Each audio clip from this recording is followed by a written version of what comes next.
beekakatika ku bwana obuto tuze nga tuwulira child trafficking oba human trafficking mu okumala ebbanga ddene naye nga bano be babatwala babadde babatwalira ki musajja wange ndowooza kati tutambulira awo tutandikira awo omusajja ono gwe nga ggwe kiki ekituufu kye wamulabyeko ekyewuunyisa oba olyawo abantu kye bandyetaaze okumanya Epstein Files ojja ziraba Ministry of Justice ey'Amerika okitegeera eyo oba sigaddamuzi mu ggwanga eyo ng'erivunaanyizibwa mu kunoonyereza ono yafa dda kigambibwa mbu yafa mu mwaka 2019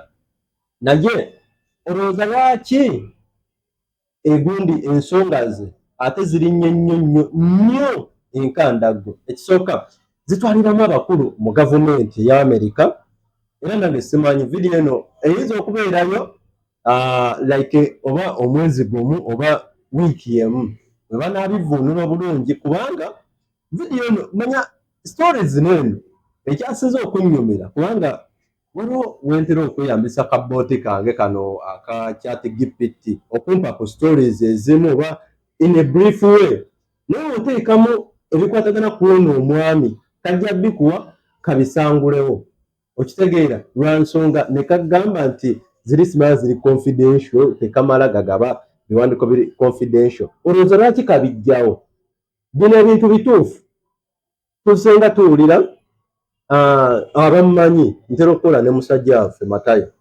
naye azze nga atugamba mbu batrump abo mubalaba abaliwo ekisooka si batuufu ekirala abo abagagga balyanga abaana mu kubalya like ng'emmere n'okubalya ebyo bye mutegedde nti abasajja bakulu beekakatikanga ku bwana obuto obutanaweza myaka 10 myaka oba okitegeera naye nga kati nze ng'omuntu bw'atugamba nti kino mukinoonyerezeeko kubanga wetubeera eri ku seeti tutera kwogerako ne tukoona ku buntu butonotono then n'atugamba nti mugende mutunuulire sitooli eno abasinga obungi mugirekaawo nze nabagamba bw'atugamba nti mugende munoonyereze neewa homework ne nnoonyereza kati emabegaawo yali yakaŋŋamba Trump oba yambuza ekibuzo lwaki Trump abuukira kino n'abuukira kino n'abuukira kino n'abuukira kino. UG Now TV disclaimer. The content shared on this channel is for informational and entertainment purposes only. UG Now TV does not guarantee the accuracy, completeness, or reliability of any information presented. Viewers are encouraged to conduct their own research and verify details independently. The channel and its creators shall not be held responsible for any actions taken based on the content viewed here. 2026 UG Now TV. All rights reserved. Webale nnyo webale ddala omulungi akyekumidde ku mukutu UG Now TV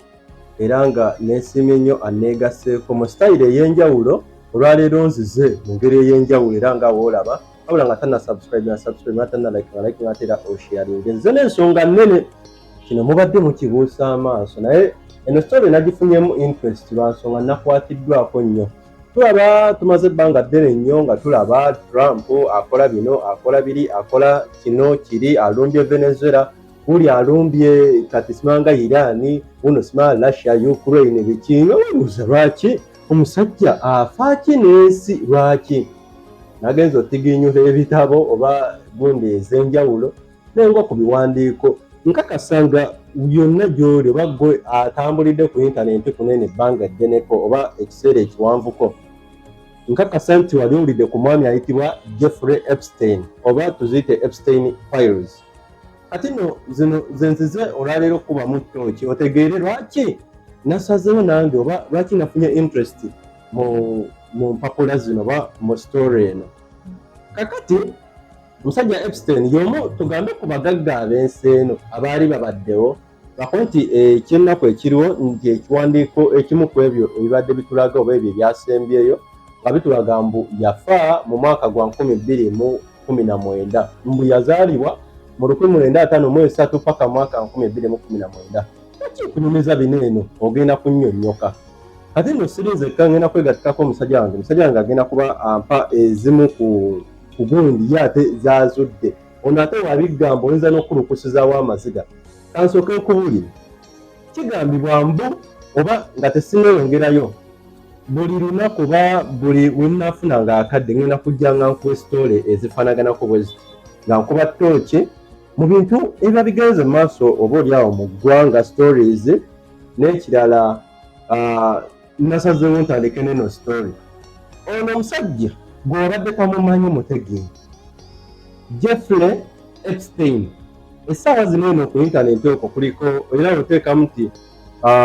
Epstein Files ojja ziraba. Ministry of Justice ey'Abamerika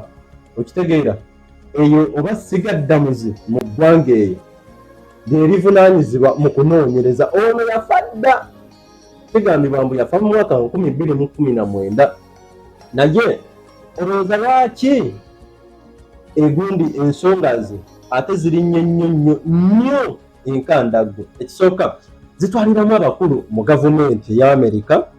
era nange simanyi vidiyo eno eyinza okubeerayo like oba omwezi gumu oba wiiki emu eba naabivuunula bulungi kubanga vidiyo eno manya stories zino eno ekyasinze okunnyumira kubanga waliwo wentera okweyambisa kabooti kange kano aka ChatGPT okumpa ku stories ezimu oba in a brief way naye oteekamu ebikwatagana ku ono omwami kajja bikuwa kabisangulewo okitegeera lwa nsonga ne kagamba nti ziri simala ziri confidential tekamala gagaba biwandiiko biri confidential. Olowooza lwaki kabijjawo? Bino ebintu bituufu tusenga tuwulira abamumanyi ntera okukola ne musajja waffe Matayo naye azze nga atugamba mbu batrump abo mubalaba abaliwo ekisooka si batuufu. Ekirala abo abagagga balyanga abaana mu kubalya like ng'emmere n'okubalya ebyo bye mutegedde nti abasajja bakulu beekakatikanga ku bwana obuto obutanaweza myaka 10 myaka oba okitegeera naye nga kati nze ng'omuntu bw'atugamba nti kino mukinoonyerezeeko kubanga otubeerere ku sseeti tutera kwogerako ne tukoona ku buntu butonotono then n'atugamba nti mugende mutunuulire story eno abasinga mungi mugirekaawo. Nze nabagamba bw'atugamba nti mugende munoonyereze neewa homework nenoonyereza kati emabegaawo yali yakaŋŋamba Trump oba yambuza ekibuzo lwaki Trump abuukira kino n'abuukira kiri n'abuukira kino n'abuukira kino n'abuukira kiri. Ono omusajja kigambibwa nti kankiyite nti ne Setaani oba Sitaani naye amutya. Lwaki amutya? Yalina ekizinga nga kikye ku bubwe yagenda yekka ne bakyalibe baani ba Donald Trump bano ba Jeff Kennedy bano ono wa Tesla Elon Musk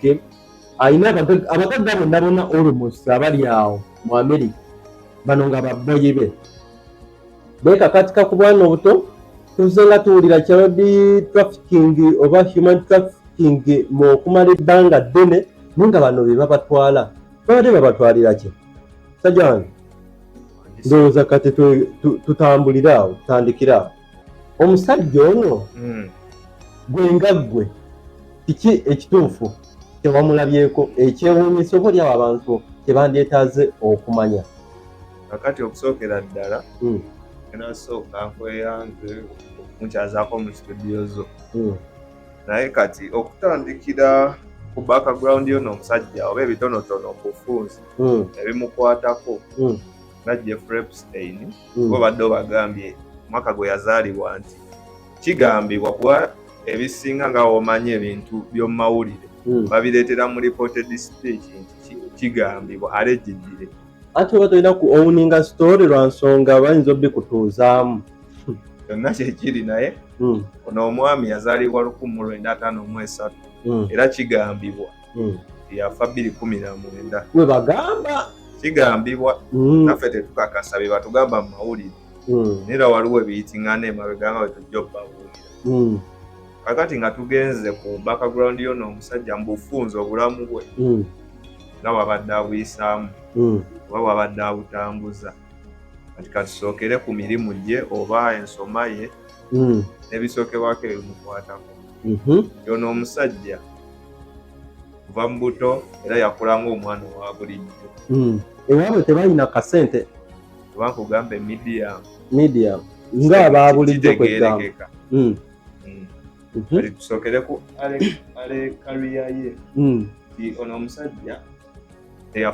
yasomanga abalala n'atuuka mu college naye teyafuna oba ngambe college degree era yali musomesa yadde teyafuna college degree naye yali asomesa amasomo agamu ku gakyasinze obuzibu kikulaga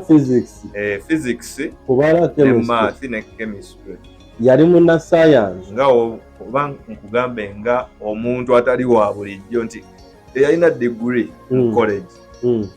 naye yali asobola osomesa amasomo ag'ettabu nga wetushaa nti mu Uganda nti omwana waba akola oba PEM oyo taba wa bulijjo kola BCM ovudde ku baneeno abagamba nti anze kankole ensanyusa akawala kange oba abantu abandaba ogambe kabani wa gundi akola PEM naba oba engineer ne kati nga tuvuddewo awo yasomesa egyo emisomo gya physics ne math ku ssomero baliyita prestigious Dalton School mu Manhattan. Kati ebiseera ebyo yali tannaba kugenda mu bino ebya finance nga ogamba nti omuntu oyagala oswapingemu career ove mu kusomesa kuba oyinza ogamba nti okyuseemu ebiseera ebyo yali asomesa ku Dalton School mu Manhattan era ng'obulamu bw'abasomesa nga bumutamye nga yagala kukyusaamu era wayitawo ebbanga ttono nnyo n'agenda mu finance nga sigambu yasoma business olwo yeegase kuba banka oba kati kankitwale nti kuyiriba ng'ogamba nti nze sasoma bya bondi naye kati kaŋŋende njige we batunda emmotoka neweesiba ku bagagga baani n'oyingirayo ogenda olaba naawe otandisa okikwata omwana ebyemmotoka nga gwe baleeta kubanga nze wano wemba ndaba kukowaze basoose kumpako kowa identity ebisinga omumanyikako occupation emirimu gye yakola then ekyokubiri criminal status byebintu ebi kati mbadde nkyakuyisizaamuko wano ewasooka nga tetunagenda mu criminal history gende maaso yali musajja mukambwe wakati tandisa omumulingira mpola mpola kino kyekitundu ekisooka kati nga ogamba nti yayingira mu finance ebintu n'ayiriba kimutambulira bulungi n'afunayo ku bugagga kubanga mbe n'afuna ku ssente n'ogamba nti omwiribi otandise weegasse ku bondi otandise otundayo emmotoka ekikwatayo kati weyavaawo n'atandika bagiyite kampani n'atandika kampani eyiye kampuni eyiye era baali bagiyita J. Epstein and Company era nga kigambibwa eyo kampuni yali yateekebwawo okumanaginga ssente z'abakirayanti oba nkayitenga babuyita buki buno bu microfinance obulira bumanerendalenda omuntu obumanaginga ssente z'abantu era kaali worth over billion emu eya America US 1 billion US microfinance nambo ba bank kati mu America yo teba bank kuba obusente buba butono billion tugiyite microfinance kati awo nga tuvuddewo katugende ku lifestyle ye engeri gye yeeyisangamu akakantu ke yakako n'ayagala nti ateekewo oba obulamu buli fansi oba obwalakiza kati ye n'atandika oba ngambe okuinvestinga mu bintu by'amataka biki ebyo obwo kwe yava n'afuna ekirowoozo ky'okugulanga ebizinga n'ebintu eby'ebbeeyi oba ebizimbe era kigambibwa nti ya owninga private islands ebizinga ebyobwannannyini bingi nga bibye ku bubwe ng'omuntu America mpulira ne waliwo era ekizinga kale ekisinza omumanyikwa nga wetujja obbagamba yalinga akolerako ebintu bye bitali bya buntu nga bwe tugenda okubeegata nga bwe bagenda okukimanya mu maaso awo kati kambayise mu bufunzi wano ku criminal record criminal record ye yasooka basooka musiba mu 2008 era nga following investigations ze zali mu Florida yali waliwo ddiiru kale ze baakola nga omanyi abagagga waliwo ddiiru ze baakola naye era mwalimu ebintu by'okwetunda kale ebyamalaaya prostitution omuntu agula era sponsoringa bamalaaya mu America ate nga omanyi America n'ebyo ebintu bakwatagana nnyo. Ndina musajja wange mu studio naye nakugambye nga tutandika waliwo story etambula oba empapula ezitambula tuziyite Epstein files. Epstein ono twagadde tumanye yaani nze wenategeddeko akatini ogundize nempikinga interest munauganda osaana okuzimanya. Tugende mu maaso musajja wange tuli ku musajja wo Jeffrey Epstein bamaze omukwata kale bamutekako omusango baguyita minor oba nga minor prostitution oba nga procurement omusango eno siguwulirangako naye bali baguyina kyeka bo baguyina munna era bamusibayo emyezi 13 era ne bakugoba ku mpapula ze ez'okumuta n'ateebwa nga bayiseewo emyezi 13. kigambibwa muba akaana ke kagimuleetera emiwunyo byonna tugenda bibatiusaako mu maaso omuyita emboozi era bwe babigobaako n'ateebwa emyezi 13 sigwe mwaka gumu n'omwezi gumu kati oba mu bulamu bwe mu pabuliiki kale ekigambibwa yakasibwamu emirundi 2 yenga ye kale teyakasibwa naye yakasibwa omwaka gumu kale omulundi gumu mu bulamu bwe omulundi gwe bali bagenda omusiba oguddako yakola suicide yetta bamuguddemu ebyo bintu byakola kati yeyo gyenzirako mu criminal history eyo federal arrest eya 2019 ayina omusango gumu ogwamusibya gwa 28 yo bamusiba n'abaconvicted ogwekwenyigira mu bwamalaaya n'ebisigadde kati ogwokubiri mu 2019 walimu sex trafficking charges of sex trafficking nga omanya Abamerika tebasobola mala gakwata kusuulayo nga tebannakola investigation emala kati baali bamutaddeko obuzito kati natuka ekiseera na admitting nga tugenda balaga mu maaso empapula ezo ndowooza n'ebifaananyi tujja bibalaga mu tugenda bibaterawo okowa kakati nga obadde obagambye nti yali akolagana n'abagagga baani abo bainvesita kuba naye yali mugagga pulezidenti nga pulezidenti waffe omulundi gwe tulinawo hano Donald Trump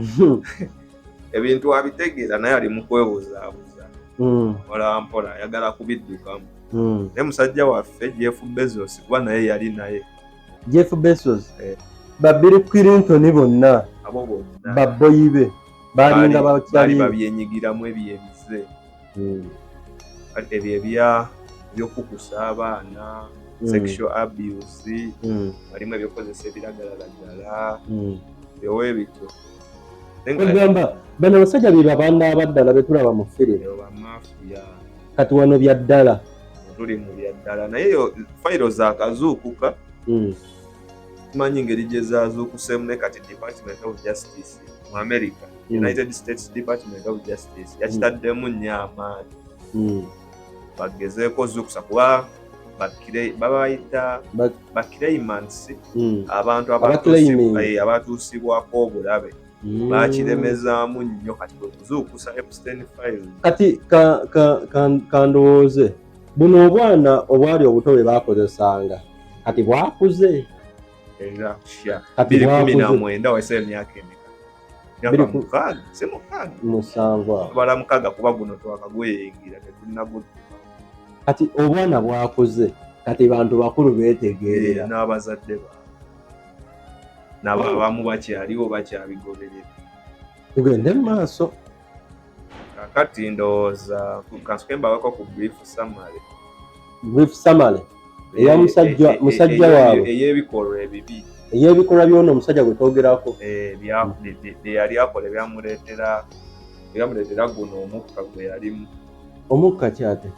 omukka ngamba ebizibu byonna ebizibu n'okuleetera abantu abanene bonna ba Trump ba Jeff Bezos ate mbadde neebuuza omusajja yafa ate kati lwaki banoonyereza mbadde manyi omufu taba na musango fayiro ojjukire yeba fayiro abaliko bonna baba balina okigenderamu nga ogamba ku poliisi yadde gwe watta omuntu naye bonna bali bakuyambako baba balina okugendayo bayine bulungi investigation biba balina otutuuka ku ntikko yakyo. Kati tugende mu maaso n'ebyo ebisango bye yakola then enkya oba olunaku olulala tujja bbawa tujja tandikira wali eri wennyini tubawe step by step. Atusookere kazinga ke kazinga sigenda sooka kannyonnyola tugenda binnyonnyola mu paati ennaku tugende mu kazinga munda biki ebyakolebwa kazinga nga ogamba nti wano tubiina zi massage spa ebikolebwayo mu bimanyi mu massage gye bagamba ogenze kwemasa bikolebwayo eyo mwenna mu bimanyi naye kati ye yakiteekawo naye nga olaba nti bataddewo spa kola massage naye ngaebirala ebikolebwayo birala. Erinnya lya spa massage spa yali yateekayo nti akazinga kuliko eyo department yogenda bakole just massage ate abagagga ewabyakola naye nga ogenda okukola massage ne bakuleetera akaana k'emyaka 8 nga we bakola massage kati kansooke nkubuuza ekibuzo yali afaaki ne buno obwana obuto abakulu tebaalingayo waakiri oba kyekino boyi wange kyatera okuŋŋambako nti obuto we bubazaamu emisaala tugende mu maaso era ekyo kyekyamuyambako no facilitatinga sexual abuse kuba kyali kiyingiza ssente nga bamanyi abagagga balinamu emize egy'ekisiru etali mirungi kati baba bateekamu ssente nnyingi okusupportinga ezo program bwezi era kyamuyambako abagagga baffe okuli ba Trump Eloni Bill Gates n'abalala nga tukiwe bateerawo ebifaananyi byonna tubiyina Department of Justice Epstein files zaaliikinze byonna tubibateerayo kati mulimu ekyo facilitatinga sex abuse kuba omwana omuto omuzzamu ebyo era ebeera sex abuse ate era n'ekirala yali atagetinga nnyo abantu abali vulnerable abatalina ki vulnerable mu kitegeeza omuntu oba teyeesobola nga ogamba vulnerable groups of people mulimu abakadde mulimu abalema mulimu abaana abato naye specifically ye yalondako group emu ey'abaana bato kuba nabo baba vulnerable tebeetegeerera baana bato nga bakukusa abaana okuva mu nsi ezimu abamu baali babajja na ku ssomero okusaka bava ku ssomero bayingiza vaani bye bino amabitu ogenda ku poliisi era neyo mu America amasaza ago agatali kumpi n'ekibuga Washington baki nolaba nga ku poliisi bano balina omuntu gwe banoonya oba ebifaano by'abantu bye banoonya naye nga tebabalaba ng'ate n'abalala baabuze bye babizannya ne mu firimu tubirabye era ekintu ekifaanana bwekiti nga batagetinga obwo obwana bw'essomero obuto nga ogamba nti basooka ne bakola analysis ne bagamba oyo omwana ewaabwe background teri stable kitajja faayo bazadde be tebalina maanyi tebalina baavu biki tebajja kugoberera nnyo kulemesa nabo be batagetinga kati waliwo ne programu endala bali bagiyita pyramid recruitment ate abo bakolerangawo ki wano yali oba ŋŋambe yali afunayo abaana era ku kizinga oba abantu oba ŋŋambe asobola ofunayo kale abantu abakulu bapangisa ne babafunirayo abaana nga ye abasasula kati abo abaana abo n'abawamba n'abaleeta kati abamu ku bo be baba batiisiza biki ne bababuuza musoma tusomerawa ne boogera baba batiisiza tajja kuta bazadde bamwe webiki kati abo abaana ne babagamba obutakola kino na kino ife mumba mwagala ottaasaba bazadde bammwe mugende mugambe bakirasimeti bammwe bemusoma nabo myaka gyammwe eri waliyo ebirungi waliyo biiki kuwuga waliyo nga bwogamba nti yali wakusomeddemu ddiiru mugenda nnyumirwa kati nga ayagala abaana bakoninge bannaabo ne batwale ku kizinga. Bano baleete minywanyi gyabwe. Ba mikwano gyabwe bagende ku kizinga bakole ebyo. Just nga ensuringa constant supply of new victims nga gayagala sanko yebeere rotating. Reshuffling kuleetayo obupya. Jjukira abagagga tebaagala kintu kyekimu.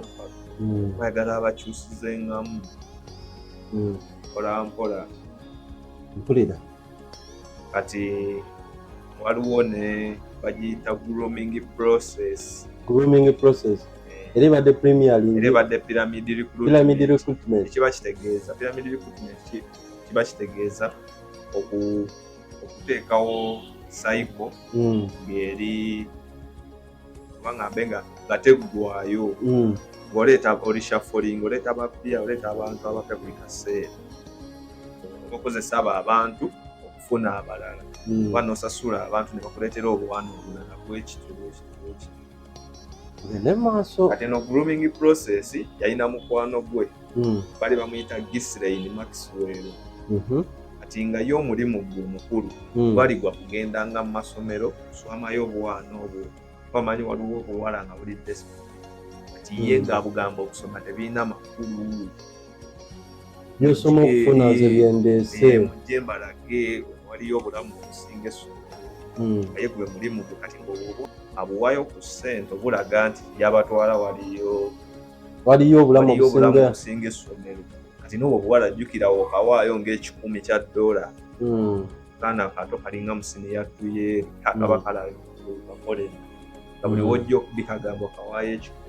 $1,000 sente nnyingi kevaamu ne katende wali nako nekaganika katandika okusomeramu bakyali baako ng'ate bikola kati era nakabasaba ng'ennamba batandika nga okucommunicating era oyo Ghislaine Maxwell bwe gwali omulimu gwe genda kukoninga buwala kati ne bakola nabo sanke eyaabwe abaana kati webamala obuwera kati ng'abakwata nga batwala ku kizinga naye otuuka ku kizinga okuvaayo baba balina okukaka okole ebikolwa ebigenda osanyusa abagagga kubanga kati oba wakkiriza oba watuuse dda ku kizinga ogamba asooka n'abusudiyo okumala like for how long tugenda bibawa nga wakati wano tuli mu brief summary ebyo byakola kubanga kati waliwo n'eno operation over global network ti Epstein yakozesa obugagga bwe bwe yali ayina n'akuliyetingawo network ng'eri untouchable network sigamba bino Airtel gamba network y'abantu kale gavumenti ye bagambe nti ekizinga kye nga tekikwatwako kuba yalina connections mu banene ng'oluleeta ng'akuba essimu nga bakuba eliminatinga mangu ng'ovaawo bakutta balina nnyo kuteeka nnyindo kulemezaamu asabaawo ng'abitegedde oba omuwala ng'asimatuse bano be yakwatanga n'asimatuka n'avaayo kwogerezako okwogera famire yo yonna ebegenda kifuna ale n'ekirala abantu kyebalina omumanya nti ono omwami bwe yamalanga bano abaana okuba nga mba okusaanyaawo obujulizi kuba kati mu bintu byonna mu Epstein Files mulimu kano nti oyo omwami okusinziira ku bintu bye yalinga odalinga kikira America mbo tebalinga nti ogenda kwetuukirayo ogule okola bukozi oda ne bakusindikira invoice n'osasula anti oba maze osasula bakusindikirayo invoice ebeerako buli kimu ky'oguze items ne bakulaga n'obudde ddi olituuka invoice tekitegeeza kati waliwo invoice gye baagwako ng'oyo omunene yagula gallons 3 oba ngambe gallons 3 eza sulfuric acid concentrated sulfuric acid ebipipa gallons 3 nti oyinza okujjuza pipa nene n'ogijjuza kati ng'amazzi naye kati oyo yonna sulfuric acid sulfuric acid mumumanyi abeera mu batule ezo batule z'emmotoka yagula gallons 3 naye ono abeera mu batule z'emmotoka mulimu ayokya naye tabeera concentrated nnyo naye ono ye gwe yagula yali concentrated kitegeeza ekintu ekiriko nga osuuliramu ne fooko eba egenda kuseebengerera kati yamu ordaringa nga ku kizinga ayinawo eyo gundi ye kubanga mbekala ayinawo pipa ye mujjudde oyo asidi kati nga oba kigambibwa nti wemubanga muli used up nga mumwe temukyalina nnyo temukyalabikako oba mukaddiye nga temukyasanyusa bakasoma nga baba complainingako nga temukyalina nnyo bwe baba bagenda kunnyikamu n'amagumba gonna gasaanewo gonna gagwirire kyoba olaba abantu bagezako mu comparinga neyitira naye ng'ayitira biweero tolaba ndiyitira yatta abantu naye ono ye yali kibanda kuba ye yaconcentratinga nnyo mu baana abato ngatta buto ate mu buwala abaana bato kati ekyo kyali kimufuula omuntu atali wa bulijjo nagambe namba 2 wa sitaani nga ne sitaani wamulaba yeewoonya yali amutya ekitonde jefulebusi naye kati ninawanyo ebintu bingi naye ndowooza kati soke tubakumyeko wano olabise enkya tubatandikize wano kati waliwo Loretta Express waliwo Little St James Little St James ke kazinga bakayita ninaawo n'akalala kendabyeko wano maama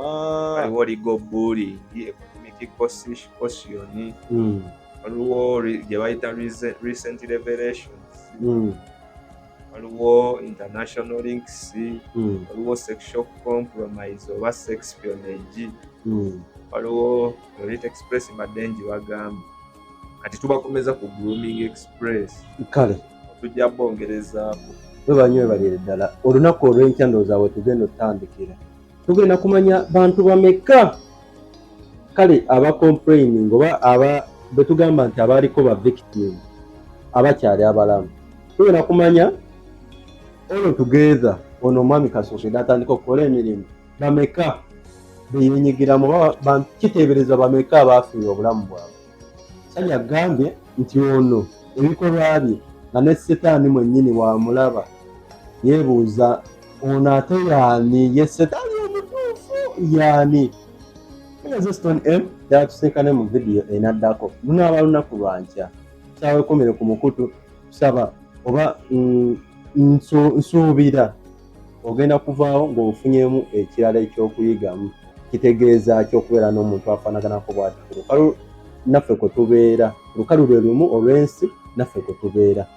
oyo ye mwami Jeffrey Epstein era nga ne files akalala kagenda okunyumira we tugenda okukwatira ku fayiro ya buli mugagga nkugambye mulimu ba Trump mulimu ba Bill Gates ba Elon Musk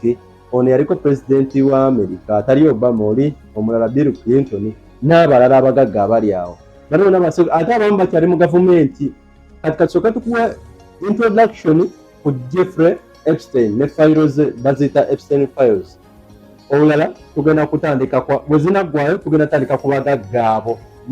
ndowooza y'ensonga enkulu lwaki files zino zaazuukusiddwa kubanga kuliko ono omusajja agenda maaso n'okuba nga abibuzaabuza amanyikiddwa nga Donald Trump omulaba alumba Venezuela omulaba alumba Iran ayagala Russia wuyo ayagala kujja mu Africa tomanyi lwaki Greenland yonna tomanyi lwaki yeefudde bize ayagala wuyo yakoze ne Obama n'amukolamu enkima kugezaako kubuzaabuza awo tugenda tutuuka ffe twabitegedde naye bweralikivu bwonnena nti vidiyo eyinza obutawangaala yabasiru bayinza ogijja yakuume tusinkane mu vidiyo endala. UG Now TV disclaimer. The content shared on this channel is for informational and entertainment purposes only. UG Now TV does not guarantee the accuracy, completeness, or reliability of any information presented. Viewers are encouraged to conduct their own research and verify details independently. The channel and its creators shall not be held responsible for any actions taken based on the content viewed here. 2026 UG Now TV. All rights reserved.